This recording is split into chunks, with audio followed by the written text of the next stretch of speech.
Alright guys, I'm laying low.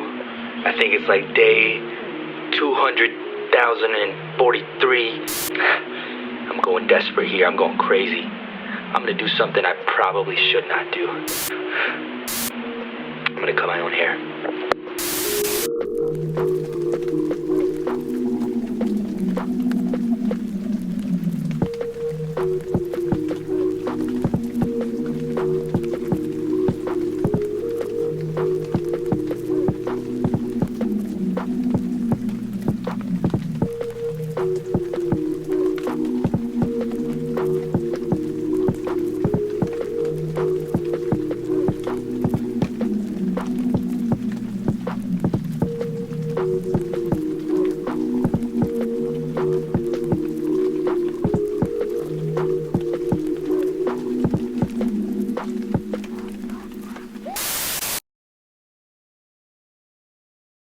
Yo, what's going on, guys? Nico Santana here, back with another... Yo, what's going on, guys? Nico Santana here, back with another installment of how to cut your own hair during quarantine. I cracked myself up, I'm sorry. Oh, brother, this guy stinks! This is another installment of the DIY series, and yes, for the record, I did cut my own hair, so stay tuned and watch to the end so you can see the end result and let me know if my freaking haircut is whack or if I did an okay job for not being a barber. Now today, I wanted to go ahead and bring another installment of the DIY series straight to your house, your living room, laptop, phone, wherever you're watching this from right now. Brought to you by DistroKid, none other than DistroKid, where you can distribute your music online for as low as $19.99 a year. You can upload unlimited amounts of music to Spotify, Apple Music, iTunes, TikTok, Tidal, Google Play, Amazon Music, all those great streaming platforms, 150 outlets. In fact, for $19.99 a year, you get to keep 100% of your royalties. I use them personally, so I really have enjoyed their services. Not only do they allow me to distribute my music to you guys, but they've also given a lot of artists like myself, DIY artists like myself, some great benefits and features that I'll talk about later in this video. But today, as a part of the DIY series, I wanted to bring somebody else into the mix here who's a lot more knowledgeable than I am, who can bring a lot more insight for you guys, and who can talk about a couple of things here. And two things that I wanted to highlight in this video. Number one is finding your voice and personal branding, and those are actually two of the same thing. Like I'm gonna break it apart into two things because he actually did a really great job in talking about those things. Now, a little introduction on Erik. Erik's actually a course director out at Full Sail University. Full Sail University is an amazing institution located in Winter Park, Florida. They used to be a recording studio, if I'm not mistaken, back in Ohio, and they actually moved down to Florida to become a full-service educational institution, university, if you will, that specializes in audio and media production and training, you know, the next best of the best in this industry to become the best of the best. So he is fortunate enough to be a course director there in audio production. He's also the owner of his own record label, Nuages Records, and he has a sample pack company, the Pad Pushers, and I'll link all of his information below in the description below, alongside that 7% discount code to DistroKid, so you can go ahead and start distributing your music. Today, I'm breaking the hour-and-a-half interview apart because we talked about a lot of things. We talked about his upbringing. We talked about, you know, he coming from a military family, being military himself, not really knowing what to do with his life, eventually falling in love with hip-hop and being in the mix, and then, you know, having a daughter at such a young age, to, you know, working multiple jobs, and then finally deciding that he really wanted to make music his full-time thing. And he did just that. He's still doing it to this day. So that being said, let me jump into this interview here. I was born in Bangor, Maine. Okay, so how did you... Way up there. All right, so you know, from the moment that you were born, obviously, until the moment that you started getting into music, what was that trajectory like for you? It was crazy. We moved down to Florida when I was about 7, but I was, you know, thinking about this a lot because I do lectures every week for my class and at Full Sail, and a lot of stuff is just motivating. So I have to tell my story quite a bit. I like to tell my story because I think that I came from a place that we weren't back in the late 90s and early 2000s where we are now with information. You know what I mean? So I've always thought that I've always made music in my mind. My dad was always listening to just crazy music, from like French Cajun music to James Brown to, I mean, all the way back to chants and, you know, Catholic chants and different things like that. So I always had a weird perspective of music, but I would always think in my mind as a kid, like, how can I make this song better? And it's funny because I see my kids doing it now. They're kind of remixing music in their head and they're kind of beatboxing it a little bit. So yeah, I was huge into just music until we moved down here to Florida and I saw some kids breakdancing. Wow. With a big boombox. So it was right around Christmas time. So I was taking some breakdance lessons from a guy up the street. I don't know if he knew what he was doing or not. I was probably I was 7 years old, I think. And getting my first taste of what hip hop was going to be. Back then, it was still a lot of the electronic sounding kind of hip hop music, you know, so it was still a lot of that stuff. And it was very positive, very party.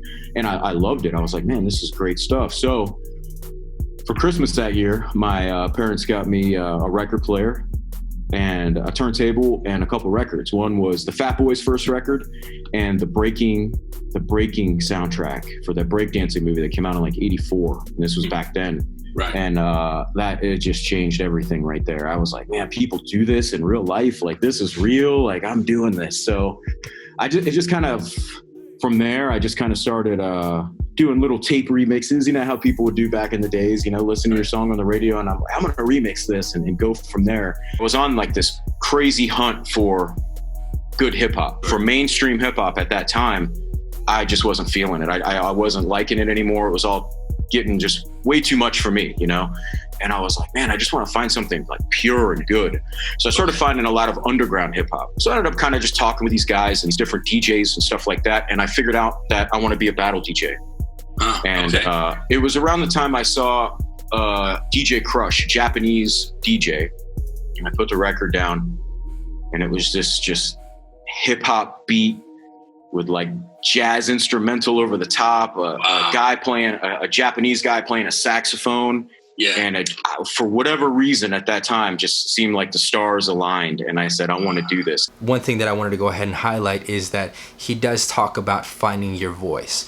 At that time, there was a higher entry point, if you will, where it was a little bit more difficult to break into music. So it really took dedication for him to do that. And I just want to go ahead and imprint that on you guys to make sure that you know what it is like to have that dedication. All right, guys, so a lot of really interesting information here. Before I get into the next part, I wanted to go ahead and do this little intermission, if you will. Now that we're on the topic of personal branding and passion, one of the things that really got me motivated in the music industry, or rather in music period, was lyrics.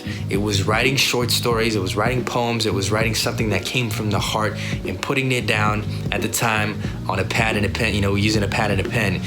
So now more than ever, you can go ahead and tap into that by looking at your favorite song and you know, basically swiping up and looking at the lyrics on Apple Music and different streaming platforms. But you as an artist have the benefit of being able to do that using DistroKid. And so I wanted to go ahead and walk you through how to add your lyrics to your next upload while we take this little intermission, if you will, and then we'll go ahead and hop back onto this interview for the second part of how Erik started, you know, working with a label, left that, and then moved forward to start his own thing. So let's go ahead and hop on the computer real quick so I can show you that. Specifically on Apple Music, you'll have the option of showing your synced lyrics, and it typically follows the song. If you click, I've recently uploaded this EP for demonstration purposes. So if you clicked on synced lyrics, you'll notice that you actually have to submit plain lyrics first. So make sure you type out your lyrics. Go ahead and click on plain lyrics here. And in DistroKid, you can go ahead and add your lyrics. So I've already copied mine. I'm going to go ahead and paste it. Now there's a couple of instructions you want to go ahead and follow. Do not include the vocalist's name. Do not include extra text. Okay. So begin each line with a capital letter. Do not use punctuation. Do not include blank lines except between verses or choruses, which I did. Avoid entering long lines, one sentence per line. Don't censor explicit words unless the words are dropped, bleeped in the audio recording. For a complete list of store requirements, visit Music Match Guidelines or Apple Guidelines. Alright, so I'm pretty confident that this is the Nico show. It's the Nico show. All right. I have read and agreed to the terms. I always like to click this stuff just in case or event. A lot of great information here that you'll definitely want to sit through, make sure that you understand. For now, I will go ahead and say I have read and agree to the terms. So save lyrics. All right, good enough. Please allow 1 week for lyrics to go live. I'm still missing lyrics for 39 songs, so I should probably be doing this for every single song. Plain lyrics still processing, so I'm gonna go ahead and wait until that processes. I'll add lyrics for the rest of these songs here, and then once that gets done and the plain lyrics get approved, I will then go ahead and move forward with syncing my lyrics on DistroKid. Don't forget, take advantage of that 7% discount off your yearly plan. Plans start at $19.99 a year, and you do get to keep 100% of your royalties. On top of that, they don't charge you for uploading songs, EPs, or albums, so you get to do that included in your plan. Of course, you can upgrade different features that they have on there, which are at a charge, but for the basics, you get to do that included in that $19.99. Plus, you get that 7% off if you use my VIP link, so I highly encourage you guys to do that. Until I said, you know what, I'm done with this. I don't want to be on this record label anymore. We're friends now, but we got into a pretty big debate at that time, and I was just like, why am I formulating? I'm going down an artistic path that I don't want to go down. And why am I'm wasting all this time trying to form myself into being this cookie cutter thing of which I don't like when it comes to a lot of music. I mean, I think there has to be rules and structures and things, but I don't want my verse to sound like Eminem's verse or Evidence, or I don't want my piece to sound just like Alchemist. I want to be my own person, and I take and learn from all these people. So I think that's what really, like, people need to do that. You need to, I want to hear your signature. That's what I want to hear, because that's what makes you unique, and that's what sells. When we hear Eminem, he had a very different type of distinction than other rappers at that time. Exactly. I mean, he was like a complete opposite of what was going on at that time. Yet if he tried to conform any more than like what he, like if he tried to fake it, you know what I mean? If he was really going in and trying to fake it, kind of, I guess like people were saying Vanilla Ice did, you know, some type of that effect, he wouldn't have, I don't think he would have made it.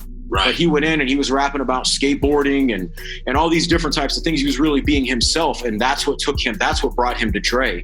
And then from that point, he could open up artistically and do what he wanted. But he was being true to himself. I mean, of course, he was Marshall Mathers, Eminem, and then he switched to Slim Shady. It was still a step in artistic progression of this is what I'm doing and why I'm doing it. And so I just think that if I hear something from somebody, I don't want it to be subpar. If it's subpar, then it's just so boring, because there's so much subpar stuff going. Everybody's making music right now. Yeah, everybody's making music. If you have to be able to tap in to what's inside and express that. And a lot of that I think is a gift too, because people ask me, how do you do that? How did you make this album? How did you make this? And to be honest, I have no idea. Really being a true artist, and thinking of yourself as a true artist, and an artist that is an individual, not a cookie cut artist like everybody else seems to think of themselves as an artist, but being an artist and knowing and focusing and meditating and being able to describe and convey what you're trying to do. What you're trying to do. He literally just laid it out for us. He basically said, put in your 10,000 hours, right? Learn your craft. I'm a firm believer in that. I really believe that you as an artist should not only be training yourself to becoming a good vocalist, a good vocal performer, somebody who knows how to write lyrics, somebody who knows how to compose songs, and even is aware of the production process, but could even produce his own music. I've done that before. I'm not great at it, but I know enough where, for example, I can understand how to apply a melody into a song. I can understand how to harmonize into a song. Now, you as a rapper, you may not necessarily need to know that specifically, but it's important to be well-rounded in music. And I think Erik, talked about that very effectively in this interview.